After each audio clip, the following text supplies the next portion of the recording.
एक बात बताओ, क्या दो क्लोजली रिलेटेड स्पीशीज साथ में रह सकते हैं जिन्हें सेम खाना चाहिए, सेम स्पेस चाहिए?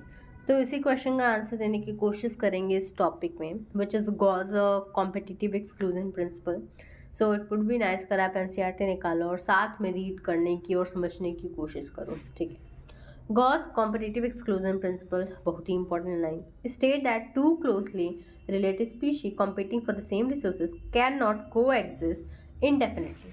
मतलब यहाँ बोल रहा है गॉस के हिसाब से, ठीक है, कि दो आपस में रिलेट करने वाली स्पीशीज जो है, जिन्हें सेम खाना चाहिए, सेम जगह पे रहना है, वो को एग्जिस्ट नहीं कर सकती, ठीक है, साथ में जिंदा नहीं रह सकते। The competitively inferior one will be eliminated.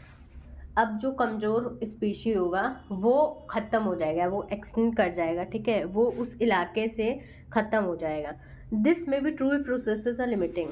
ये सच तब होगा, मतलब ये चीज़ सच हो सकता है जब रिसोर्सेज, मतलब खाना पीना कम हो, ठीक है, जगह कम हो, बट नॉट अदरवाइज। लेकिन हमेशा ऐसा नहीं होता है।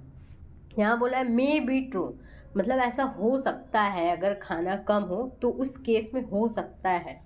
More recent studies do not support such gross generalisation about competition. लेकिन अभी आजकल में जो स्टडीज़ हुए हैं उसके हिसाब से ये चीज़ बिल्कुल गलत है, ठीक है।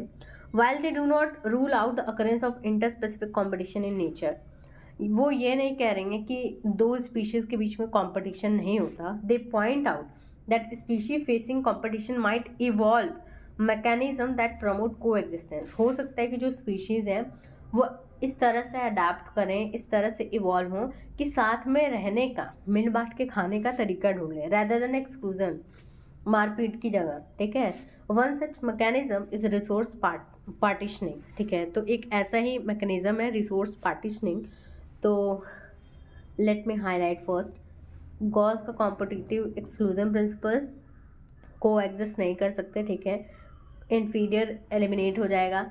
लेकिन इसको इसके अगेंस्ट में क्या है, रिसोर्स पार्टीशनिंग है, ठीक है, जहाँ बोला जा रहा है if two species compete for the same resource, अगर दो स्पीशीज़ हैं सेम खाना सेम जगह के लिए कॉम्पीट कर रहे हैं, दे वुड अवॉइड कंपटीशन, तो ऐसा हो सकता है कि वो आपस में जो बैर है, आपस में जो बहर है, उसे अवॉइड करें। कैसे? By choosing for instance different time for feeding, तुम 12 बजे खा लो, हम 1 बजे खा लेंगे, ठीक है, डिफरेंट फॉर्जिंग पैटर्न, अलग अलग खाने का पैटर्न, ठीक है, कि तुम इस पार्ट से खाना, मैं इस पार्ट से खाऊंगा, तुम टॉप से खाना, मैं लोअर पार्ट से खाऊंगा, ठीक है, इस तरह से।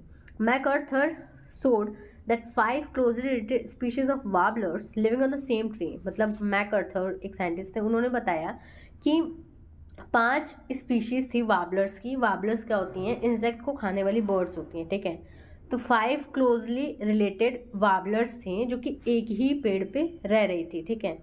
वह एबल टू अवॉइड कंपटीशन, तो ये लोग कॉम्पीट नहीं कर रहे थे, को एग्जिस्ट कर रहे थे, यानी साथ में रह रहे थे। ऐसा नहीं था कि भाई इस पेड़ पे केवल हम ही रहेंगे, तुम नहीं रहोगे। It was not like that. अब कैसे वो कर रहे थे? Due to behaviour differences in the foraging activities, मतलब वही कि खाने पीने की जो एक्टिविटी है उसमें अंतर लाके, तुम सुबह खाओ शाम को खाएंगे, तुम पत्ता खाओ फल खाएंगे, फलाना ढिकाना, लाइक दैट। तो ये भी एनसीईआरटी के लिए बहुत ही इम्पॉर्टेंट पॉइंट हो जाता है, ये मैकआर्थर का 5 closest species of warblers living on the same tree, behaviour difference in the foraging activities.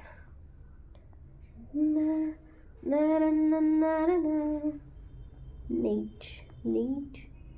Okay, so yeah, this is it. We'll talk about parasitism in the next one.